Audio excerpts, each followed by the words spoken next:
Hi, I'm Michael Stolaire, the founder and CEO of both EHI and Titanium, and this is the very first edition of our weekly video update about my blockchain startup, This Week in Titanium. In the future, we'll also have similar video events for Q&A and AMAs for the entire Titanium team, so that you can meet us all live and in person, including our development team, and be completely up to date on our accomplishments for that week, any problems we encountered, and a brief glimpse at what's going to happen in the near future. And now, with no further ado, here are our key achievements of the week. Titanium and myself were featured in Forbes magazine and Inc. magazine this week, bringing a lot of exposure to the Titanium project with these placements. In Forbes, there was a quote by me regarding how initial coin offerings, or ICO, fundraising surpassed both venture capital and angel investors combined several months ago. We have just witnessed the death of venture capitalism and angel investing, in my opinion. For someone like myself that has gone through the process of VC and angel funding, ICOs are simply a miracle, as it allows projects like Titanium to gather startup funding directly through crowd sale. Now, on to the article in Inc., which was a full-feature story about Titanium and our core product of infrastructure as a service on blockchain. The writer obviously got it about Titanium and how our decentralized resources would allow Titanium to provide a better quality of service to our customers with little to no downtime at a fraction of the cost. The best part was he even mentioned one of our competitors, Microsoft Azure, in the article, and said quite directly that Titanium's solution was both better and cheaper than Azure. We were also featured in CoinPost News in an article titled, "How Titanium Will Change IT Enterprises Forever." I guess that says it all, doesn't it? Indeed, written by another author that totally understands the powerful technology behind Titanium, here's a telling quote.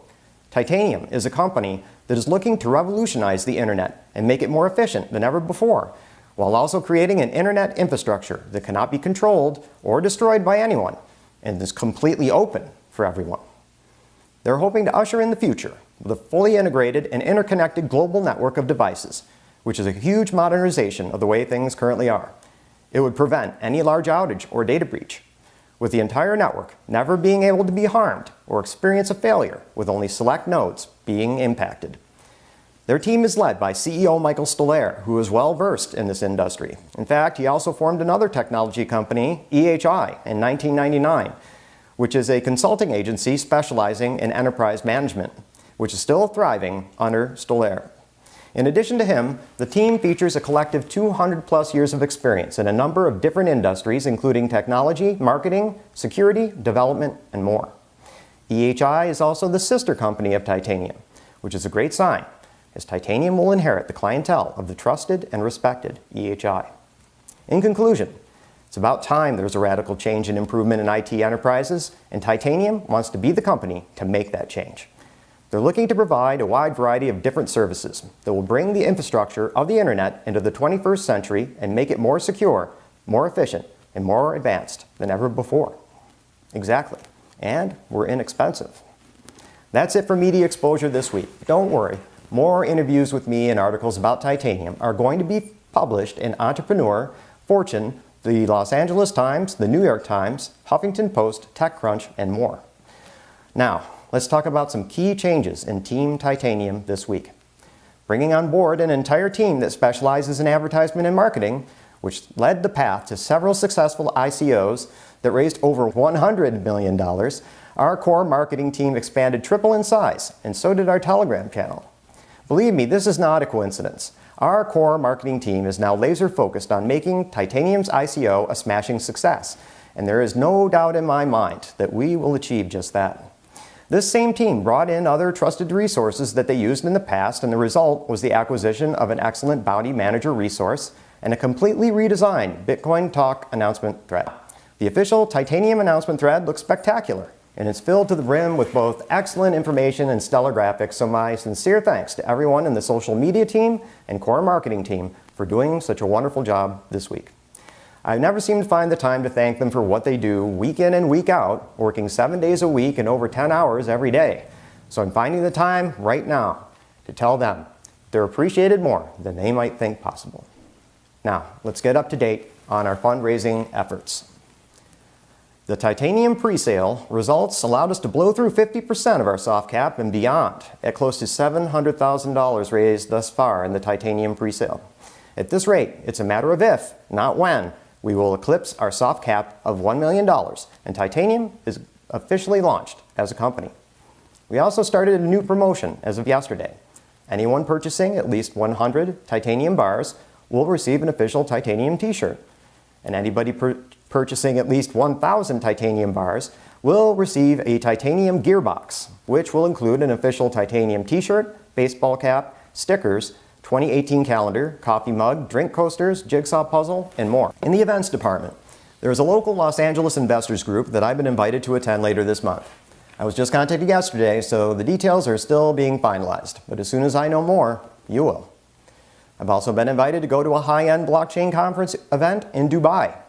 It's rather expensive, and I'm basically on the fence about the value of this trip, so I'm leaving it up to Team Titanium and the titanium community to decide whether or not I should go. So, how about books? I'm meeting with the top tech security expert on Friday, as he wants my input about blockchain, cryptocurrency, and fintech for an upcoming book of his about blockchain security. Television? I'll be talking all things titanium on AMC's Newswatch on January 8th, 2017. This will be a full-featured segment just about titanium, and for those that don't know, AMC is the third largest cable TV channel in the world. This means millions of people will be exposed to titanium for the first time, and if we are one, we will no longer be a secret to anyone in the world. We are making excellent progress with regard to developing our core product line as well.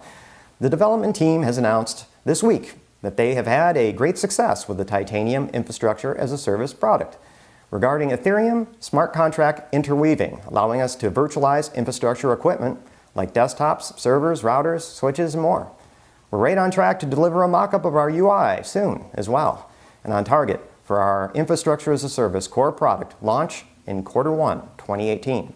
So, I received an early Christmas present from Santa. The CEO of Amazon has announced that they have effectively shot themselves in the foot. Amazon Web Services will not be providing their current services on blockchain.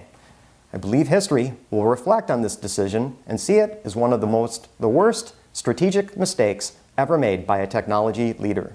You've got it. One of our main competitors is no longer competing with us. I'd predict that Titanium, as first to market regarding delivering infrastructure as a service on blockchain, will now get so far ahead of our competitors that it would cost less for one of them to acquire Titanium instead of trying to catch up. It looks like Amazon just put themselves in the pole position for doing just that. Finally, here is the question of the week. Although for next week's show, I'll be asking our viewers in the Titanium community for questions that they would want Team Titanium to answer. Why did I start the Titanium project? This is an easy question for me to answer. Through my experience with EHI, I've witnessed the pain and suffering that my clients have experienced with AWS, Azure, Rackspace, and the rest. Up until now, customers would basically have to throw up their hands and say, oh well, it's the best there is. I guess we have to put up with the outages and performance degradation of cloud-based infrastructure as a service. There's nothing better after all. Well, now there is something better. Titanium. Our competitors also charge an arm and a leg for their less than optimal services. We won't. We'll be a fraction of their cost. Always up, always reliable, always performing optimally. However, there's a far more important reason for me founding Titanium, and it has to do with me being an American patriot that bleeds red, white, and blue. Few people outside the technology world know about the Dulles Technology Corridor. The Dulles Technology Corridor is a business cluster containing many defense and technology companies located in Northern Virginia near Washington Dulles International Airport. The area was called the Silicon Valley of the East by Atlantic Magazine. As of 2009, more than 50% of all U.S. internet traffic traveled through Northern Virginia. Only 4 years later, in 2013, as much as 70% of the world's internet traffic traveled through data centers in Loudoun County. In fact, in his book Tubes, author Andrew Blum calls Ashburn, Virginia, a community within the Dulles Technology Corridor, the bullseye of America's internet. The Dulles Technology Corridor serves as headquarters for domain name registrar Network Solutions and network infrastructure company VeriSign. The region contains the Internet Society and used to contain the mainframe that houses the master list of all internet domain names. So let's focus on the key statement here, the bullseye of America's internet. That's right, our competition, Amazon Web Services, Microsoft Azure, and the rest, have created a bullseye for terrorists that, if struck successfully, would bring a significant percentage of the American communications infrastructure to the ground. Perhaps some people can live with this, but I simply cannot, and I will not. The solution? Titanium, a globally decentralized internet version 3.0 infrastructure that will not have this weakness and cannot be exploited by the enemies of America, nor the enemies of any country on the planet. This concludes the first edition of This Week in Titanium. We're just getting warmed up, so look for more exciting news in next week's video. With that said, this is Michael Stolaire, wishing you a pleasant morning, day, or evening, wherever you might be in the world, and best wishes for an even better tomorrow.